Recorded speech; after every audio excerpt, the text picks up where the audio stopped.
N in ITE, then there's some oxygen. Right, so we're ready to start, guys. Turn to the next page. Right, everyone, I'm very glad to see you this morning. I'm glad you got up on the second day of your holiday time to come here. And today we're going to look at mole calculations. Now, this is very important because in the matric final exam, they ask mole calculations as part of every single topic, right? So there's no single question just on stoichiometry and mole concept, but it's all over. So you really have to be very good with this. Right, now I'm not going to do a long introduction because we have a lot of work to cover today. I hope your teachers showed you what a mole of something looked like, right? If you had to work with separate atoms is so small. If I take my pen and I put it down and there's a little dot, that's already millions of atoms, right? So it's so small we can't talk about one or two at a time, right? We want to talk about more or less one spoonful at least, right? So we had to use a bigger number, and that's just the mole.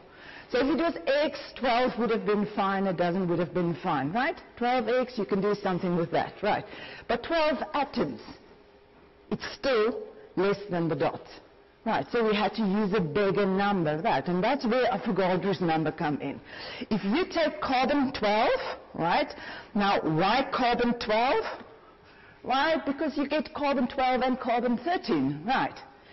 Most of the carbons in nature is carbon 12. Now, you should remember from grade 10, a carbon 13 has got an extra neutron, right?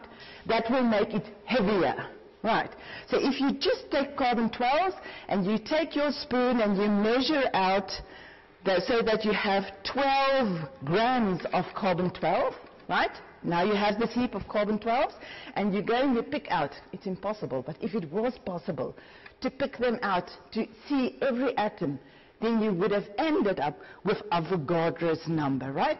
Avogadro's number, then that's why there's a small n there, Avogadro's number, 6,02 times 10 to the 23. That's 1 mole of particles, right? So now we don't have to say, please give me 9,03 times 10 to the 24. You can say, give me 1.5 moles, give me 2 moles. You don't have big numbers to talk about, right? So that's all I'm going to say about the background because we have a lot of work. Now, how can I work out the number of moles?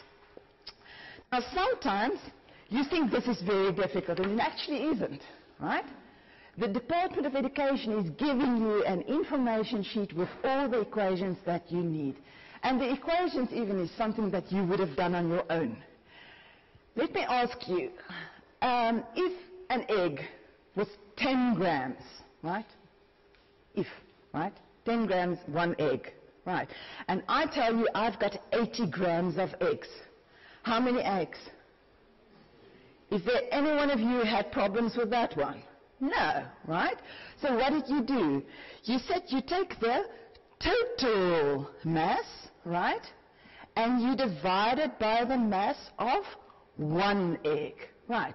And then you get the number of eggs, right? So it's always the total divided by 1, right?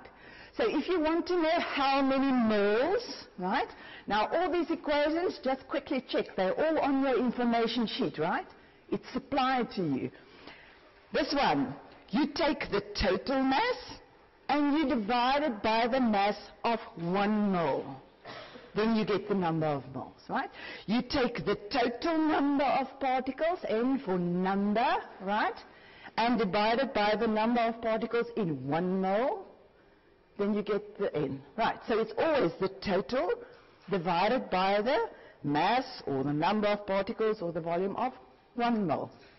So it's something you would have done already, right? But now they give it to you in information form. Right, so M over M, that's for mass. Where do I get the molar mass? I work it out from the periodic table, right? I hope you've been practicing grade 10 millions of them, so I think you should be fine. Right, particles, it's the number of particles divided by the number in 1 mole. How many in 1 mole? Avogadro's number, right. Now, You've got 2 that has got volume in there, right? You get volume in there. Oh, this should actually be a big V, right? And you've got volume over there, right? Now, you really have to think about this. It's not, when it's volume, you just take whatever equation, right? You have to think about this.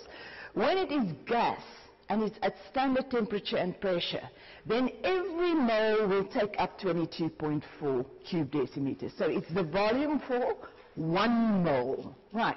So if it is gas and it's at standard temperature and pressure, then you take the total volume and you divide it by the volume of 1 mole. And at standard temperature and pressure, we know that's 22.4, right? And then you get to the last one, and this is solutions, right? How concentrated. If you want to know if something is concentrated, you have to see how many moles are there in a specific volume, right? So you've got a liter, 1 cube decimeters. And you want to know how many moles of the substance is there. If you think about cold drink, right? Odos, right? This is not an advertisement, okay. If you take your cold drink and you put in more moles, right? It's going to be darker and it's going to taste more like orange, right? So there's more moles in the same volume, then you've got a bigger concentration, right? So this is concentration. What is the unit for concentration? It is mole per cubed decimeters, right? So what should be the unit of volume? Cube decimeters, right? Now, often they give this to us in cubed centimeters. How do you convert cubed centimeters to cubed decimeters, right? Yes, I can hear a few answers, right. You have to divide by 1,000, right, to get to cube decimeters. So if you read in a question and it's volume, you have to read further. You have to know, am I working with a gas at standard temperature and pressure, or am I working with a solution? Because then I'm over here, right. And what you can also do, you can take that first one and substitute in here, and then you end up with this very last one. And if you look at the information sheet, you will see all of them are provided. There is mass over mass, number of particles, volume, and concentration. They give all of those, eh? So they provide you with it. So now we're going to use it, right? So let's start off with the first question. Calculate the number of water molecules in 0.25 mole of water. Right, so what do they want? They ask us calculate number. Number, that was what we used big N for, right, the capital letter N. And they gave us moles, and moles we use small n, right.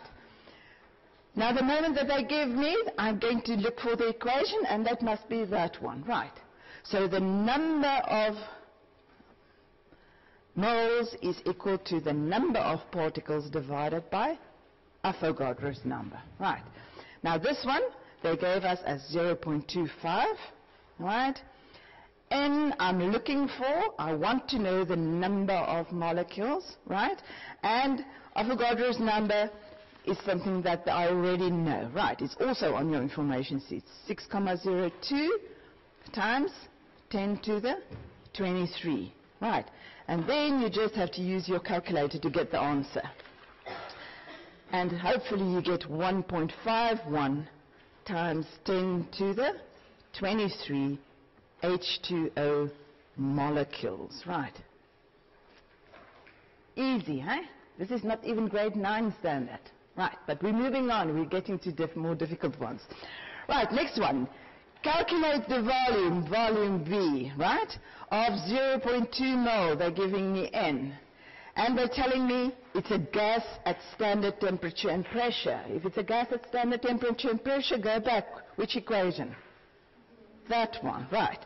So N equals V over Vn, right, the volume for 1 mole, right. We're looking for the volume. 1 mole is always 22.4 cube decimeters when we're at standard temperature and pressure, and there is 0.2 moles, right. So you get the volume over there, and that must be 4.48. And the unit for volume? Easy. Over here and over there, it should be cubed decimeters, right? And that is nitrogen, so it is N2 gas, right? N2. Right, next one. Calculate the number of moles, right? We're looking for N, the number of moles. And they give us 300 grams of ammonia. That is a mass, right? That is the total mass that they give us. So, which equation? N equals M over M, right? Now, the moles is what we're looking for. The mass is 300. Okay, now, what is big M? Big M is my molar mass, right? So I have to go to my periodic table quickly and look. You've got the nitrogen over there, right? And the nitrogen, now just check your key, right? Every single table may be different. Don't accept it's going to be at the same spot. Just look. We have the relative atomic mass down there, right? So for nitrogen it's 14, right? And for hydrogen we go with 1, right? So if you were grade 10s, I would have you write it out. But here it would be fine for you to say, okay, so that's 14, 15, 16, 17 grams per mole. Right. If it's a long or a big one, still write it out, right? But you will get the mark over there. Right. Grade 11 is a little bit faster than grade 10. Right. So now you have your 300 divided by 17, and you should end up with 17.65 moles of ammonia. Right. Next one. Calculate the mass. Mass, we're looking for M. Right. Of silver nitrate. Now, here's where your table of ions come in, right? What does silver nitrate mean? Silver, Ag, right? And what you should know, if you know your table of ions by heart, is Ag, silver, is always +1, right? It's one of your transition metals, but while the others do more than one thing, silver always does 1+, right? So that is 1+, and then nitrate, right? Nit telling you nitrogen, 8 tell you a lot of oxygen, and then you have to learn, right? NO3 is minus. So 1 silver to 1 nitrate, right? So we've got that one. And now they give us a volume, right? And they also give us a concentration. So immediately you will see which equation, right? We're working with the concentration one, and we're working with mass divided by molar mass times volume. Right, concentration 0.18. Mass, that was what we're looking for. Molar mass, now we will silver nitrate. So first, quickly go and work out silver nitrate. What is the molar mass of silver nitrate? I hope you found the silver, right? One of the transition metals, down there, right? Down there. So that's 108, right? 108.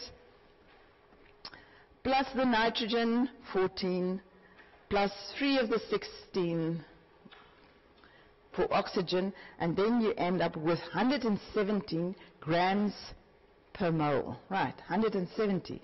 So that goes in there. Right, and now we're up to volume. What do I have to remember with volume? Cubic decimeters. Right. If I divide by 1,000, I end up with 0.25. Right. So that gives me the mass of 7.65 grams of silver nitrate. Right. So this is how I go from moles to mass volume or whatever, or back. Right? And you have to be able to do this very fluently. This is just a small step in much bigger calculations that we're going to do. Right, so what I'm going to do to you now is I'm going to leave you with the next page. You've got a whole page. Right, now we don't have a lot of time. So I'm going to say, you've got 7 minutes, right? Do as many as possible. Let's see if there's someone who can finish this whole page in 7 minutes. And then I'm just going to give the answers. We're not going to do even rest, right? 7 minutes, quickly.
Right, guys, 7 minutes is up. Tell me, who was able to do 5? 6? 7? Okay, 8? Nice. 9? Right. Now, I knew before I asked you that nobody would be able to finish. This is more than is possible, but let's just first mark this. The idea was just to get you to really understand these equations. Right. So I hope you got the first one, 5.70 moles per cube decimeter. Happy with my maths? Yes. Second one, 15 moles. Everyone happy? Right, last one there, you had to use the volume, and that gave you 0.20 moles. Happy? Right, then we get up to number 5, right? 60,48 cube decimeters, eh? Cube decimeters. Everyone still happy? Is there a frown somewhere? No, you're happy. Are you marking the next one? 66,40 grams, right? Some of you might have a problem with the potassium sulfate, eh? The potassium sulfate. Remember sulfate being 2 minus and potassium just 1 plus. So you have 2 potassium, so that you have 2 positive charges for the 2 negative charges, right? Right, and then you get how many moles, how many molecules are there in 4.2 moles of ammonia, and you end up with 2.53 times 10 to the 24.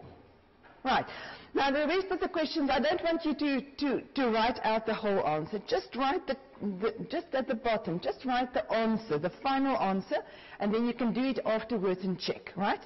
So it's 0.41 grams of HCl, right? Next one, 6.36 grams. Last one in that line, 2.05 cube decimeters, right? And with all of these, or some of these, you have to calculate mole and then use mole in a second one, right? Okay, so the last row is 9.03 times 10 to the 24, 15 grams, and 70 cube decimeters. Everyone happy?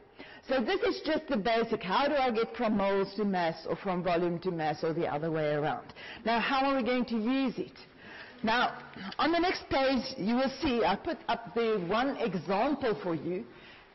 In stoichiometry, we are going to use it, and we are going to have something like an equation where something reacts, right?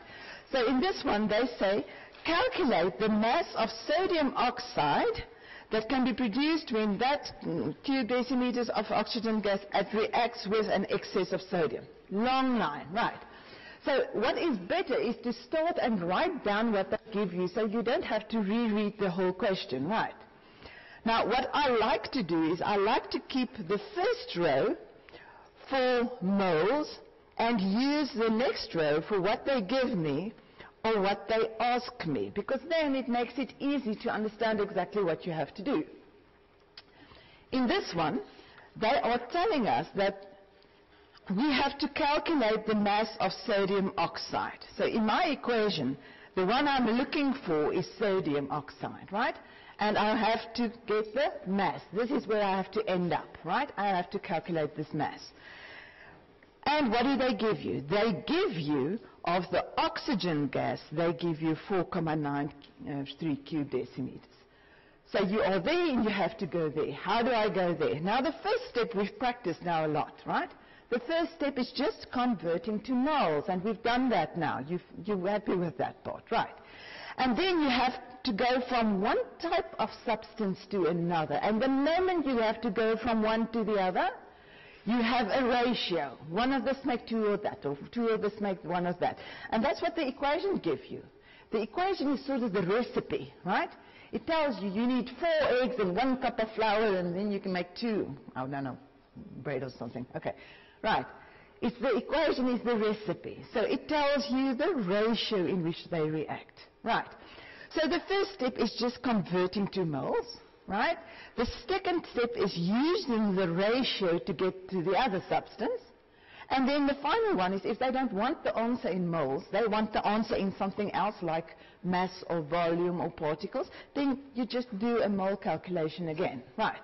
So this is usually just a step 1, step 2, step 3, right? This is the easy one. Step 1, we're given the volume, so what do? Sorry, that should have been a capital letter V, okay, right? We go from the volume that they give us to the moles of oxygen, right? So that was the first step. Second step, now we're going from oxygen to sodium oxide. If you're going from one type of substance to another, I need to see a ratio, right? Some teachers like you to write out a whole sentence, right? But it always comes back to the ratio, right? 1 mole of this gives 2 moles of that, right? So it's a ratio. So many to so many. It's a standard way of writing it, right? So where do I get that? I go back to my equation. My equation tells me one of those will give 2 of those. So that's where I get my ration, right? So this is what the equation tells me, but then I go on to say, okay, but what do I have? I have 0.22 moles, right? So how many will I get from the sodium oxide? Unknown number, right? Now sometimes it's very easy, it's just times 2. You don't even have to think about it. But if you have to think about it, if it's difficult numbers like 2 and 7 and it's 0.34 or whatever, then it's easy to remember whenever you've got a ratio, you can do cross calculation, right? So the 1 times the x will be the same as 2 times 0.22. So if it's difficult ones, you can do it like this. Right. Now, where am I? I'm up there in the corner, right? I now know the number of moles of sodium oxide.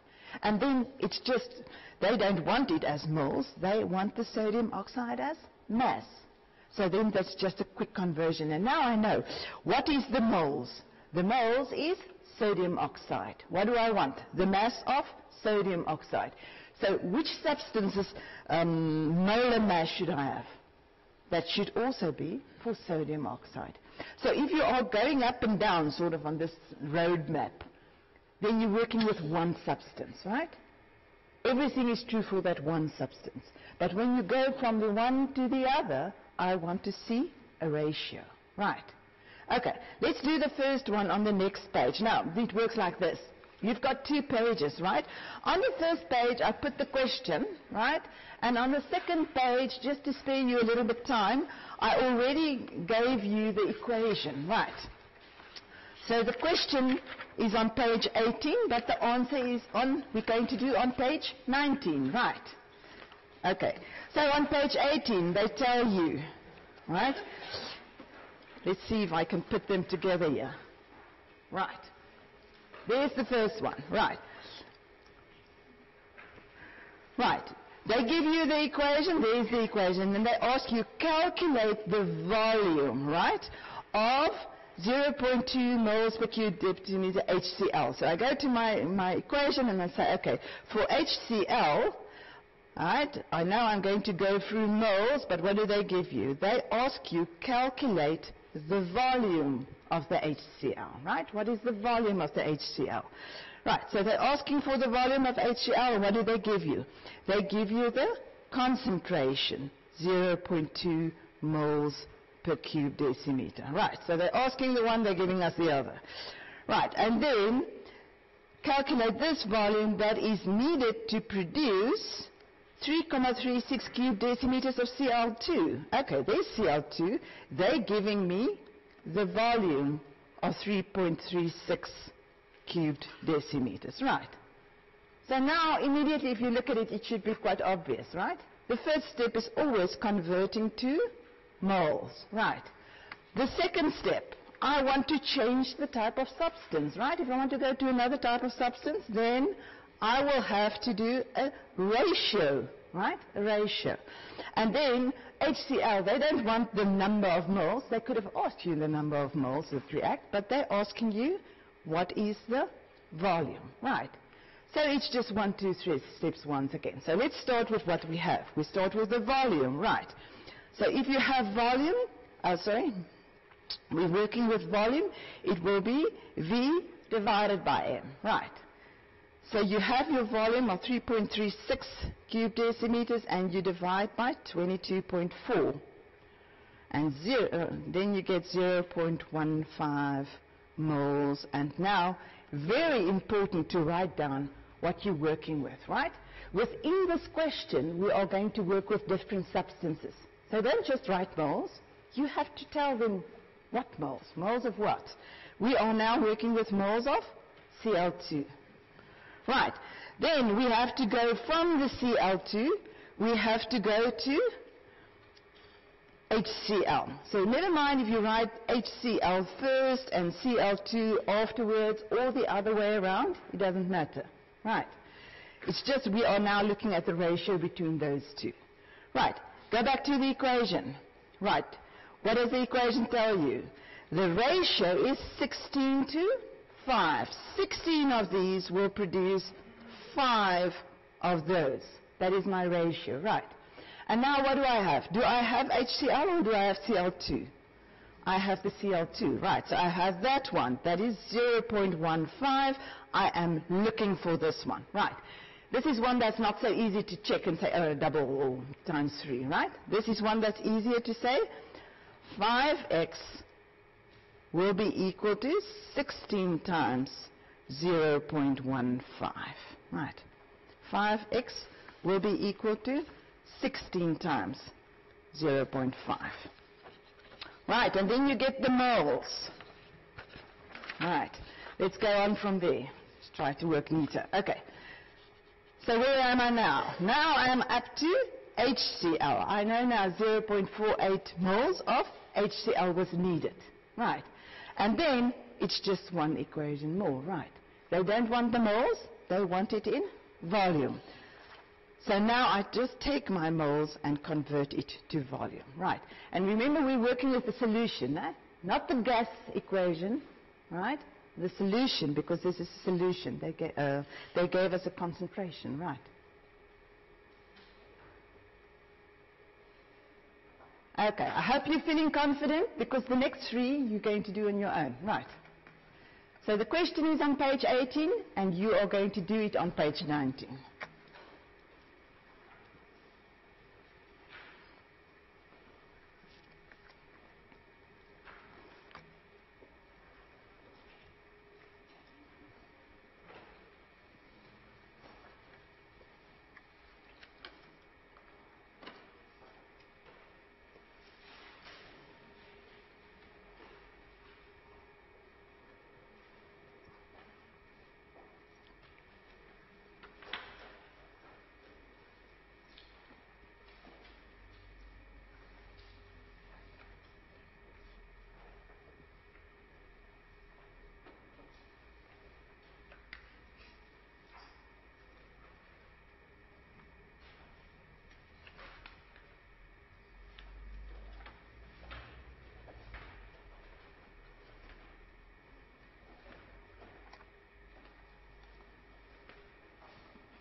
Right, I've put up the answer to the second one if you want to mark.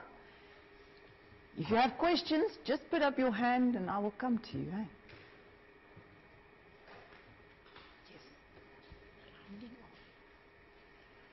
Rounding off, let's just talk about that. It can be a little bit different. You can round off to only 2 after the comma over there. That would be fine. Right, that would be fine. So it can be a little bit different due to rounding. That's fine.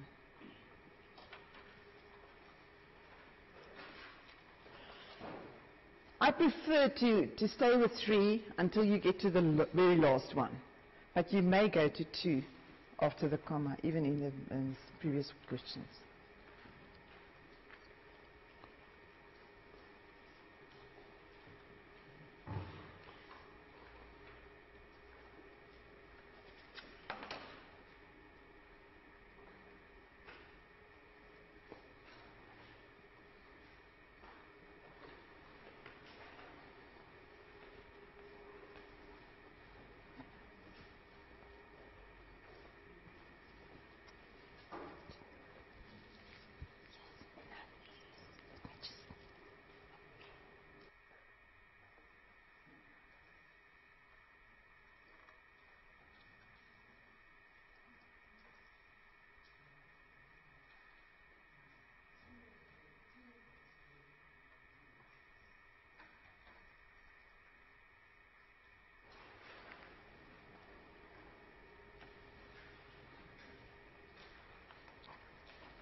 If you've finished, you can even go back to the previous page, and see if you can fill it up.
Right, guys, let's move on. I hope everyone marked the second one. Was that fine with everyone? Right? They gave you the mass of the CO2 and they asked you the mass of the glucose. Right. So it was just conversion. I think everyone marked that one. Let's look at the third one. Right? Now for the ratio, it does not need to be a product and a reactant. Right? They can ask you in what ratio they occur. Right? If they tell you 100 grams of nickel sulfate reacts, and now they're asking you how much oxygen you need to react with it. Right. So it can be two on the same side. Some of you were not used to having two on the same side. Right. Because they react with each other. Right. So the first one was just converting. Right. I got my 91 from the periodic table. Right. To get the total mass for 1 mole. Right. Then we had to go from nickel sulfate to the oxygen. And the equation gave us the ratio 2 to 3. Right? But I had not 2, but 1.10. And I was looking for this one, and that gave me that one.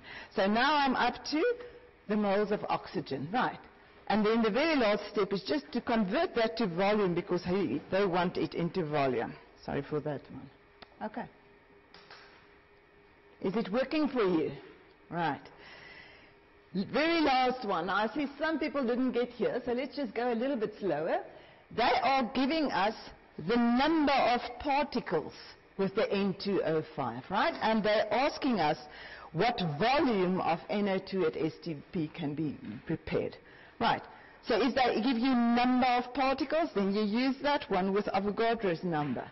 And that will give you the number of moles of N2O5, right? And then we have to go from that to that, and they are in the ratio 2 to 4, right? So 1,9 should give you 3,98 moles of the NO2. Right, now you have the moles of the NO2, but they're not looking for moles, they're looking for volume. So you just have to do the last conversion from moles to volume. Right, so now we're up to grade 10 work, eh? This was all grade 10 work. So now we're going to start with grade 11. No. I think just one more grade 10. Yeah, just one more little bit of grade 10. Everyone happy? Right, so grade 10, let's do the last bit of grade 10. And that is when you look at volumes, right? Now usually when they tell you, they ask you what volume of ammonia gas were produced when 2.24 cube decimeters of the nitrogen gas react.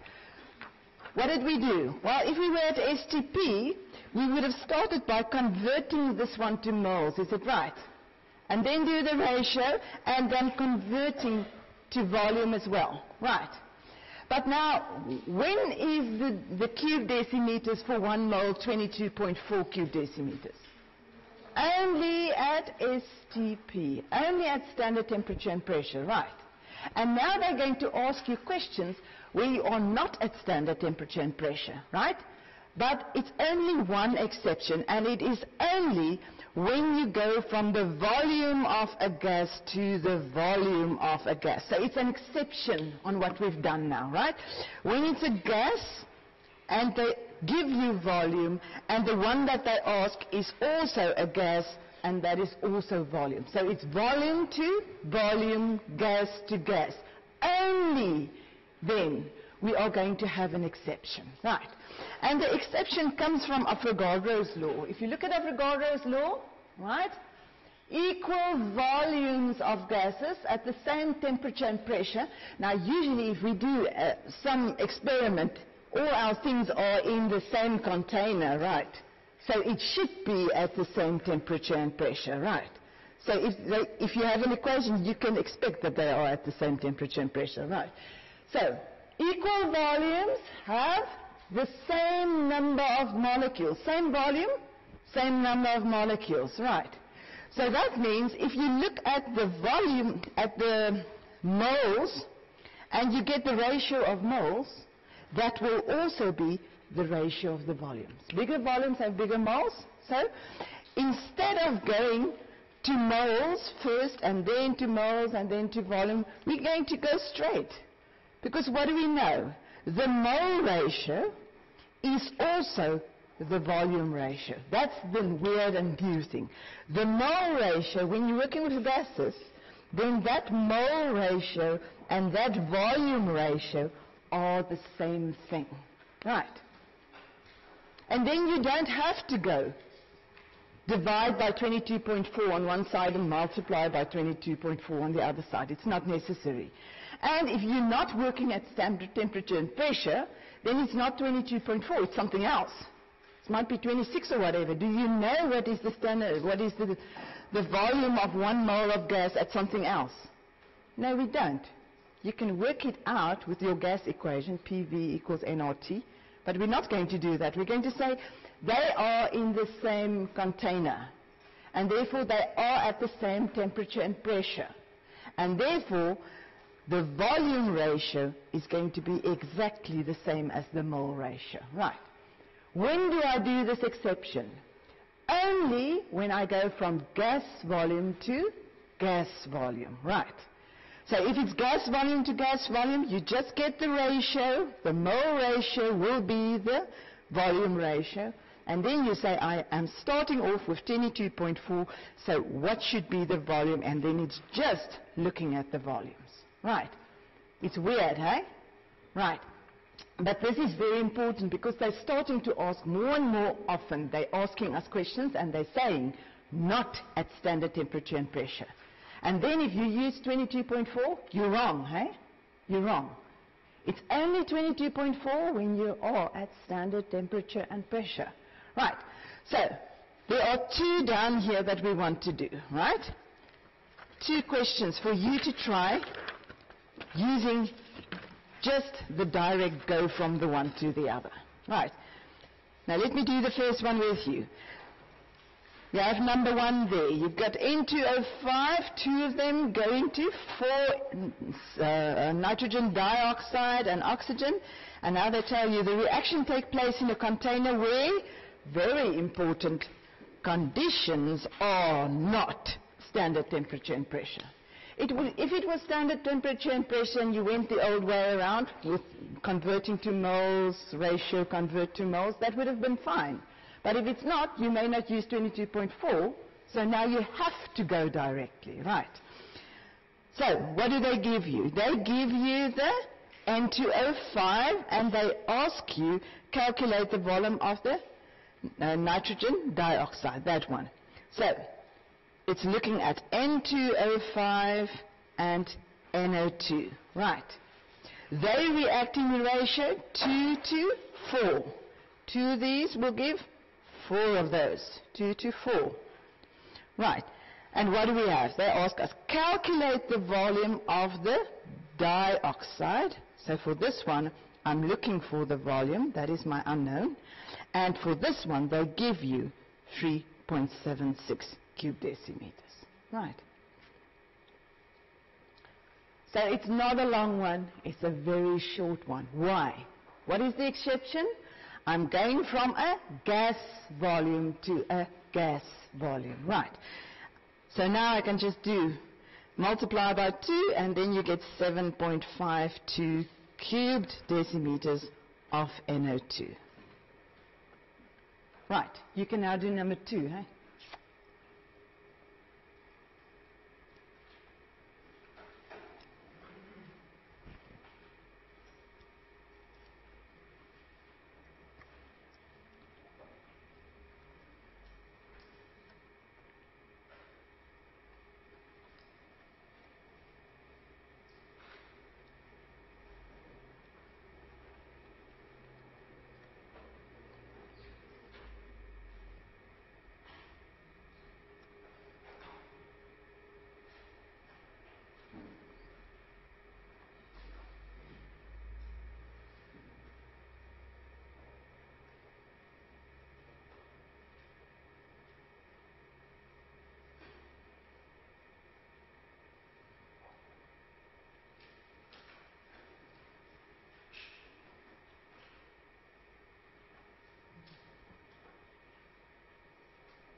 Right, so it's once again gas volume. They ask us volume of ammonia gas.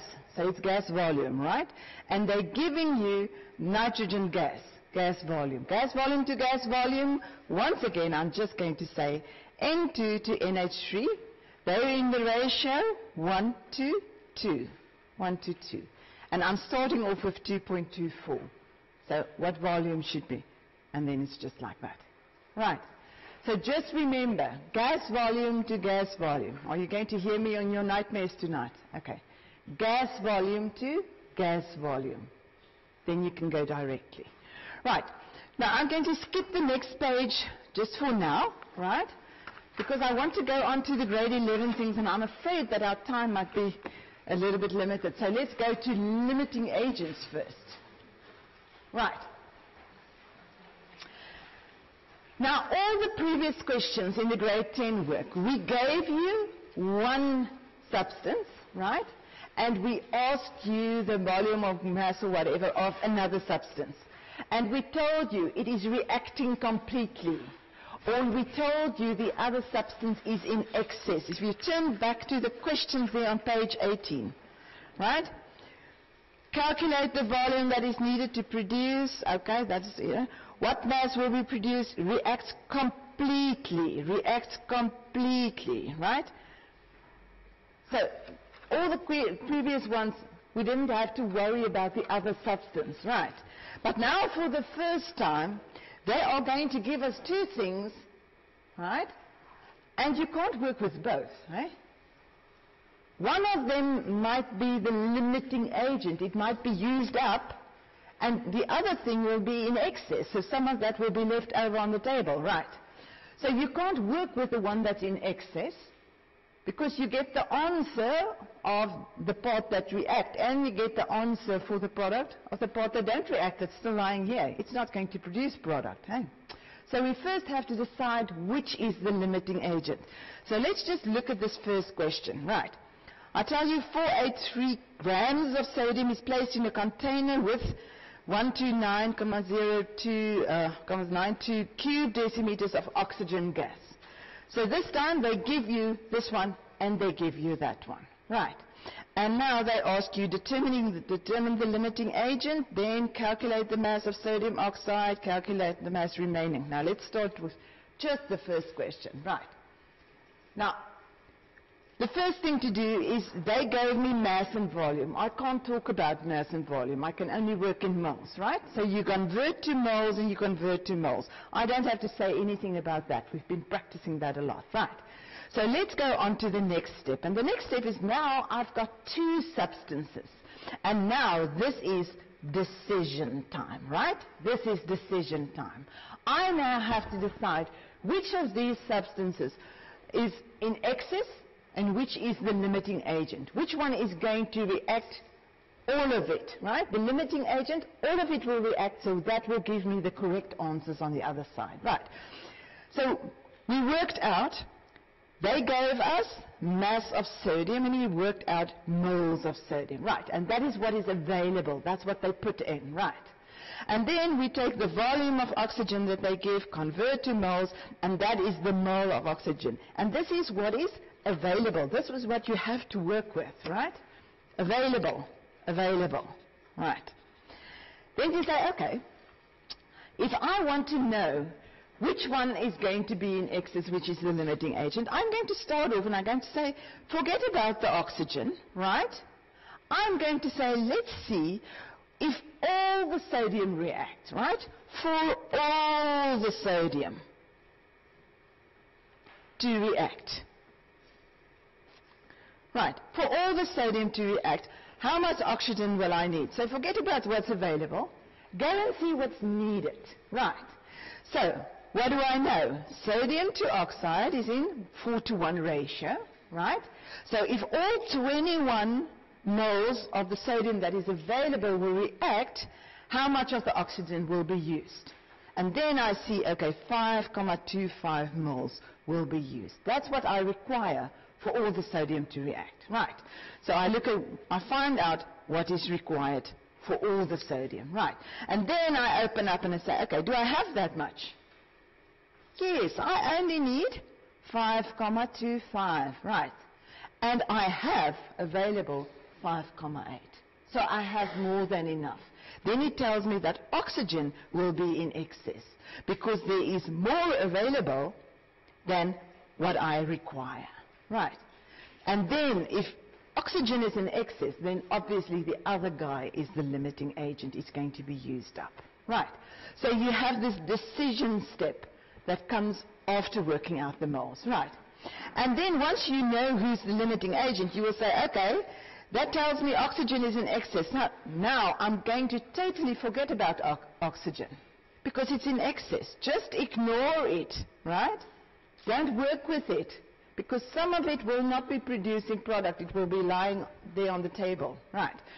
So then when they ask us what mass of sodium oxide can be formed, now I have to continue, right? I'm not working with this moles. They're in excess. I'm going to work with this moles, and now it looks exactly the same as before, right? Can you see? We're back to grade 10 now. It was just the decision step, which one to work with, that was added. Right, and then you get the mass. That was easy. And then one more. Calculate the mass that remain of the reagent that is in excess. Now we know oxygen is in excess, right? So how do I know how much is left over?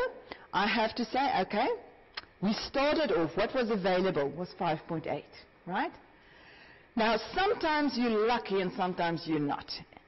In this one, my step to work out, which is the limiting agent, already told me 5,25 moles of oxygen is going to be required. So I can immediately just subtract that, right? Sometimes I will have to redo this the other way around, to let all the oxygen react if oxygen was the limiting agent. But we'll get to examples like that. Right. So the first thing is convert everything to moles, and then before you go on, you have to decide which one is the limiting agent and which one is in excess. Right. Okay, so let's go on. On the opposite page now. Right. One more. Right. Page 23.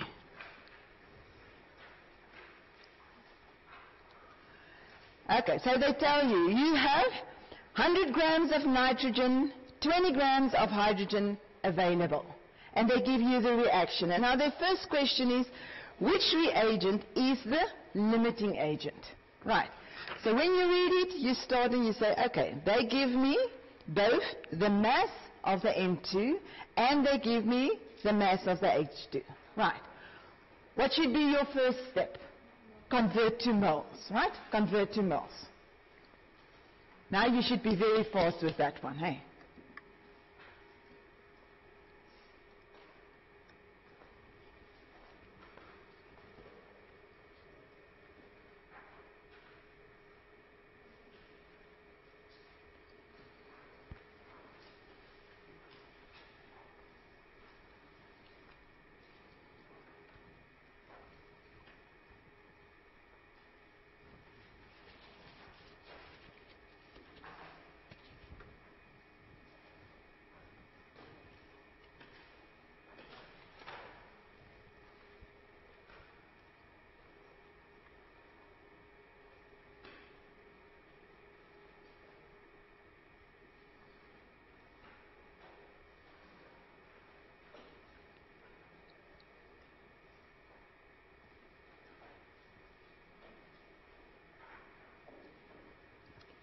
Right, and once you've converted to moles, you have to try that step to identify the limiting agent. Right, so look at the example and go back and do the limiting agent decision.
Right. Now, for this one, I chose to say for all the N2 to react, right? For all the N2 to react. So I kept the 10H2, that one, I said, okay, let's leave that one and take this one and let all of that react and see how much of this is required, right? So for all the N2 to react, N2 to H2, they're in the ratio 1 to 3. So is 3,5, 7 must react. How much of those are required? 10.71. Right. And then I go back and I see, okay, but I only have 10. So what is required is more than what is available, right? 10.71 is required for all the nitrogen to react, but I only have 10. Right.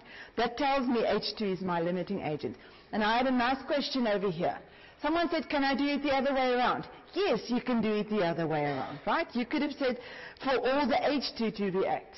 Okay, it doesn't matter. You will reach the same conclusion, right? You will reach the same conclusion.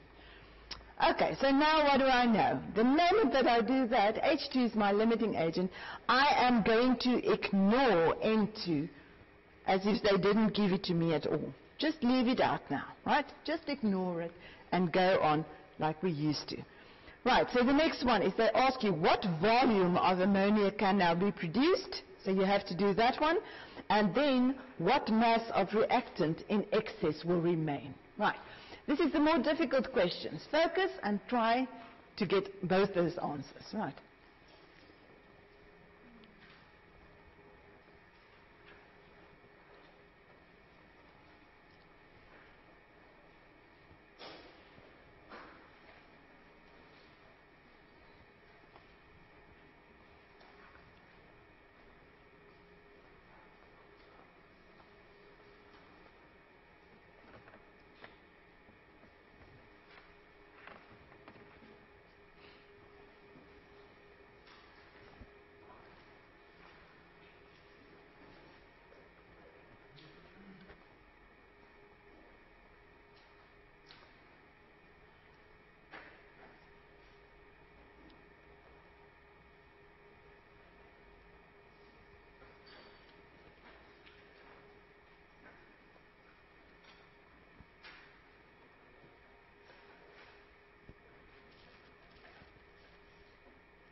Right, H2 being my limiting agent, I must work with the H2 to get the NH3, right? Not with N2, because N2 is in excess, right? With H2.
Right, let's look at number C. Number C, they ask you what mass of the reactant in excess will remain. Now the one in excess, that being N2. Right. So I want to know how much N2 is left after the reaction. Now if I want to know N2, I'm going to go back and say how much did I start with? I started with 3.57. Right. Now if only I knew how much is reacting. But this time, this doesn't give me the answer. Right. Right. So I have to go and do it the other way around. Right. I'm going to say for all the H2 to react, which is the limiting agent, then they're in the ratio 1 to 3. So now I know 3,33 mole of N2 will react. Right. So now how much is remaining? The N2 that remain will be 3.57 that I started out with minus 3,33. And that will give you 0.21, no, 0.24, sorry, mole. See, when I did my memo, I was in a hurry, hey? Right, and then if I've got moles, then I have to convert to mass, right? The moles, mass divided by molar mass, so I have my 0.24, and I want the mass, and the molar mass for N2 being 28. Right, just help me with my math. Now you took hard. 6,72. Right. 6,72, and that should be cube decimeters, and I also have to add the N2. Sorry? Oh, thanks. Right. Everyone happy? Do you have a new understanding? We have to think about this logically and take it a little bit at a time. Now, on the next page, you can do number 2 up there, right? Leave the definition. I think definitions we'll get to.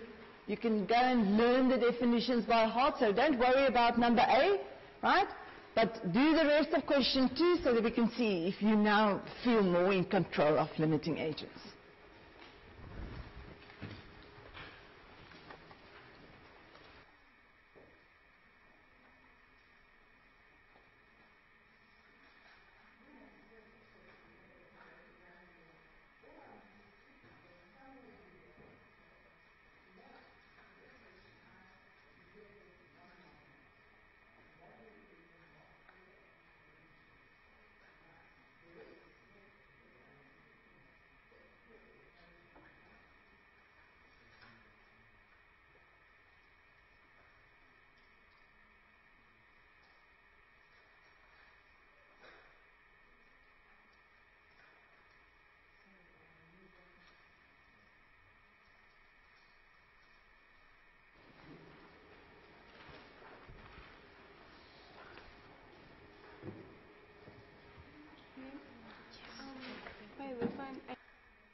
limiting agent. Right. So if you go on from there, you're going to say, okay, so now I'm not going to use the calcium oxide because that one is in excess, right? It will give me wrong answers. I am going to work with the HCl because that is the limiting agent. Right. So when we go on, this forms now because once again is we go from the HCl, the limiting agent, to the calcium chloride that we're looking for, is with a ratio 2 to 1. Right? Now just be careful. Don't use that 0.70. What was that? That was what we needed for all the calcium oxide to react. And that's not what we have. What do we have? What is available? It is the 0.4. Right. So it needs to be 0.4, which is what is available. Right. And then you do the cross calculation, 0.2 moles of the calcium chloride from form, and then you just have to convert to mix. So that is what we really need. Now, last part of the question here is calculate how many moles of the reactant in excess will remain. Right. Which substance is in excess? It was the calcium oxide. Right. We started out with 0.35, so I just need to know how much is going to react. Go back to your decision-making process before. Did that give me the necessary information? No, it was the wrong way around. Right. So I'm going to do exactly the same, but the other way around. I'm going to say, okay, if all the HCl react, right? If all the HCl react, how much calcium oxide will we use? So it's doing the same thing, but now I'm putting in the HCl to get the calcium oxide. Right. So there in the ratio 1 to 2, the HCl that is definitely going to react with everything that's available, 0.4. And that will use up 0.2 mole of the calcium oxide. So I started off with 0.25, I used 0.2, so what is left over is 0.1. Right. I hope you're looking at this in a new way. There's one more, and on Wednesday, I think tomorrow, we'll just quickly look at that one. I just want to go on and talk about percentage purity and percentage yield, which is also definitely grade 11, very important. Right. And this comes back to bite me if you haven't done it. Because they're doing things like titrations with acids and bases, and then they also purity questions. Right. So don't take this lightly. This is very, very important. Right.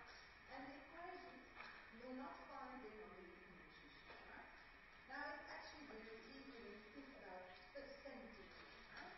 If you had 5 out of 50 for your test, okay, it's difficult enough for you. Right. If someone had 5 out of 50 for your test, how do you work out the percentage? It would be 5 divided by 50 times 100, right? You've done this a million times, right? So what do you have? You have the real number of moles divided by what is possible, right? Now, when we're going to look at percentages over here, it's going to be the same. But you have two different ones. The one is percentage purity, right? And the other one is percentage yield. Right. Now let's talk about the bottom one maybe first. Right? Percentage yield. Yield is waste produced. Right. Now, if they tell me I started with a certain amount, I can now work out how much product I'm supposed to get. Right. So when you do a mole calculation, you work out what is possible. Is it right? So when you're working with percentage yield, the one that's going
Sorry guys, I've been working without my mic. Right. If you look at this one, right, they gave me some unpure magnesium, right? And the unpure magnesium, not all of that was magnesium. Some was magnesium, some was just plain dirt, right? And I wanted to know what's the percentage purity. So the first thing to do is to say, okay, take that and let it react. Only the magnesium will react, the dirt will not react, right? So let it react, get your product, and then work back to see what mass of magnesium really reacted. And if you know what mass of magnesium reacted, then you can say, okay, so 24 out of the 28 is, in this instance, really magnesium. And then you can say, okay, so what is the percentage purity? It is the actual magnesium mass divided by the sample mass, right? And that times 100. So you have 24 grams, that's really there. How did I determine that? By using an experiment, right? And the whole thing is 28 grams, and then just times 100, and you get the percentage, right? So it's two totally different ones. So if it's percentage purity, the first thing you have to remember is don't use that unpure number, right? That unpure mass. Don't use it in a mass, in a mole calculation. It's only to put in there the mass of the sample. That's the only place you will ever use that, right? Don't do a big mole thing with it. Just there. And the other one is, so in this one, it is the top one that you're working out, right? You're working back to get what was the mass of the compound really, right? So the mole calculation is going to give you the top one. Whereas when you do yield, you work out with your mole calculation what is supposed to, what is the possible yield, right? Then you work out the bottom one. So just remember it's different for the two. Now let's quickly just look at one of these. Okay, let's look at the very first one.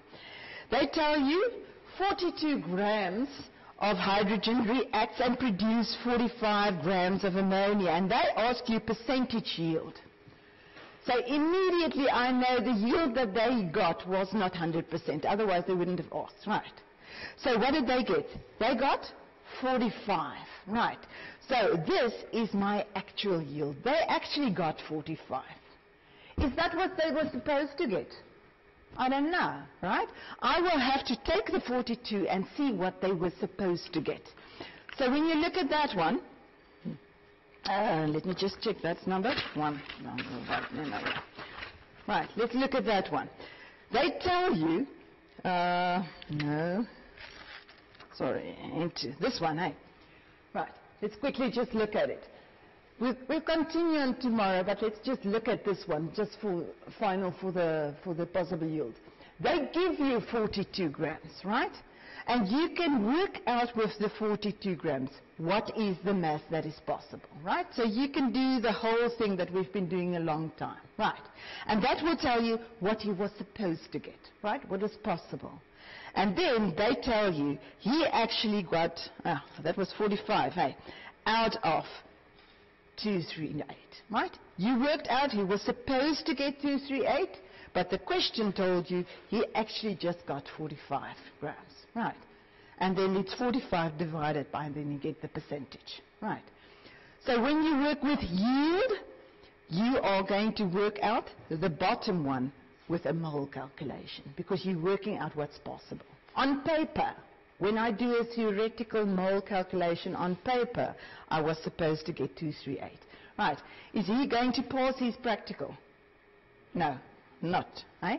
With the 18,9, he definitely did a few things wrong. I think he either measured wrong at the start, or he knocked over his beaker or something like that. Right. So it doesn't predict well for his future in chemistry. Right. So let's just look at one that is not purity, but, one that is not percentage yield, but purity. Okay, let's go to number 4, right? Let's go to number 4. They tell you 20 grams of a contaminated nickel sample reacts with hydrochloric acid. Now, why do they let it react with hydrochloric acid? to see how much in there is really nickel, right? So not everything is nickel, and they want to know how much is nickel. Right. 20 grams react, the sample is only 70% pure. Now this time they don't ask me percentage purity, they give me percentage purity. Right. Now if they give me the percentage, I'm going to start there, right? I'm going to say they give me the percentage purity. Let me just move that down. Right. They give me this percentage purity as 70, and they tell me that my sample is 20. Right. So if you put it in there, you find out that only 14% is really magnesium. The rest is dirt and whatever, right? So the rest can't react. Only the nickel can react. Sorry, not magnesium. So the nickel is going to react, and now they ask me, what volume can be produced, right? So they ask what volume can be produced. I have the mass of nickel that's going to react. Now, not the 20, because that was the whole sample. Only the 14, because that is the part that is really nickel, right? So you're only working with the part that's really nickel to get the volume, right? But I think maybe you can just work on one of these. Let's just go back and see. Do number 3 and see how that goes. Number 3.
Right, in the question they tell you 100 grams of unpure magnesium. What do you immediately have to remember? You can't use that 100 in a mole calculation, right? Because not all of that 100 is really magnesium. So then you read and you say, okay, 150 grams of magnesium oxide is produced. So we're going to use that product to work out how much magnesium reacted. And we take it as all the magnesium in that big mass reacted, right, in your sample. So the first thing is just what we've been doing over and over again, right? Oh, sorry, down there. Right, so the first thing is to take your 150 grams, convert it to moles. Right. The mass is MgO, so the molar mass shall also be for MgO. Right. So that gives you the moles of the magnesium oxide. Then you have to go from one type of substance to another. So even though the ratio is 1 to 1, I still want to see it. It is still worth a mark. Right. Because if you don't understand moles, you might have continued by using the previous one without understanding that it's 1 to 1. Right. So you have to show the ratio even if it's 1 to 1. Right. So the moles are the same.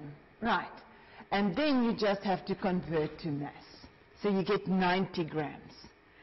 Right. And then you can work out the percentage purity by saying, okay, we now know 90 grams is really magnesium because that is how much reacted. And we expected only the magnesium to react, right? So all the magnesium should be 90 grams out of the 100 gram sample that they gave us, right? So the bottom one is the sample.